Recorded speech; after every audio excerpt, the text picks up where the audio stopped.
आज English grammar start Karma part of speech रु part of speech 8 प्रकार रे noun pronoun adjective verb adverb preposition conjunction और interjection. Noun बेले होचे विशेष्य प्रोनाउन बेले सर्वनाम एडजेक्टिव बेले विशेषण भार्ब बेले क्रिया एडभार्ब बेले क्रिया विशेषण प्रेपोजिशन बेले विभक्ति सूचक अव्यय कंजक्शन बेले संयोजक अव्यय और इंटरजेक्शन बेले विस्मय सूचक। नाउन बेले फास्ट आम इंग्लिश रे तार डेफिनेशन पढ़मा फिर ओडिया रे तार डेफिनेशन बुझमा। A word which is the name of a person animal place thing quality और एक्शन इज ए नाउन और कौन सी ना भी नाउन है any name is a noun. यहाँ ओडिया रे पढ़मा गोटे शब्द जदि गोटे कौन सी शब्द जदि गोटे नाम मनुष्य प्राणी स्थान जिनिस पदार्थ कार्य गुण को बुझाए ताकू विशेष्य कह जाए।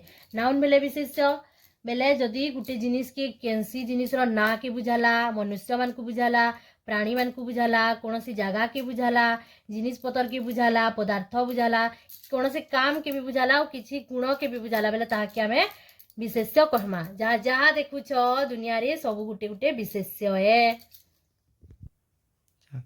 एग्जाम्पल आम उदाहरण पढ़मा Ram is a good boy. Ram Ram गोटे पिलार ना है एथिलगी राम गोटे काଣା होचे नाउन होचे। बॉय गोटे जाति के बुझौचे बेले मनुष्य जाति के बुझौचे बॉय बॉय बेले गोटे नाउन होचे। My uncle lives in Delhi uncle गोटे मनुष्य के बुझौचे एथिलगी से गोटे नाउन हैला विशेष्य हैला। से स्थान के बुझौचे दिल्ली गोटे किन काଣା बुझौचे गोटे स्थान के बुझौचे एथिलगी सेटा गोटे नाउन हैला। नाउन रो आमे प्रकार पढ़मा यानी क्लासिफिकेशन ऑफ नाउन क्लासिफिकेशन माने तार प्रकार भेद माने पढ़मा केते प्रकार नाउन जे जानमा यानी नाउन के 5टा प्रकार रे विभक्त करा जाइछे सेटा माने होछन प्रॉपर नाउन नामवाचक विशेष्य कॉमन नाउन जातिवाचक विशेष्य कलेक्टिव नाउन समष्टिवाचक विशेष्य मटेरियल नाउन वस्तुवाचक विशेष्य और लास्ट होछि एब्स्ट्रैक्ट नाउन गुण और क्रियावाचक विशेष्य।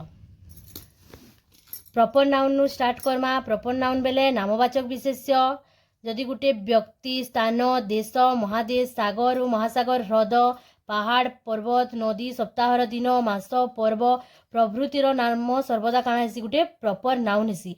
से मानकर ना कि आमे का मलमा गोटे नामवाचक विशेष्य जेंता गोटे व्यक्ति के आमे ना दिनुछु राम श्याम सीता गीता से ना माने होची गोटे गोटे प्रॉपर नाउन। स्थान जेंता कि गोटे जगार ना जेंता दिल्ली हैला ओडिशा हैला बरगढ़ हैला इटा गोटे गोटे जगार ना है हेथिलगी से होची प्रॉपर नाउन। देश बेले कंट्री मानकर ना महादेश बेले सबु कॉन्टिनेंट मानकर ना सागर महासागर बेले सबु सागर मानकर ना महासागर मानकर ना इ मानकर ना मान को आमे बोलमा प्रॉपर नाउन।